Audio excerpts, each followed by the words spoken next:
And the question is, can you kindly explain the hadith in which it says not to expose one's sins? What is the repercussions of exposing or bragging about one's sins?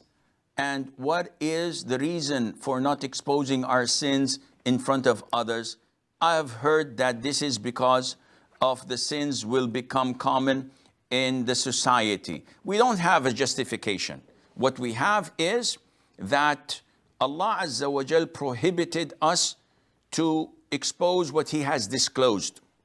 And the Prophet said in the authentic hadith, sallallahu alayhi wa sallam, كُلُّ أُمَّتِي مُعَافَى إِلَّا الْمُجَاهِرُونَ. All of my followers will be forgiven except those who announce it.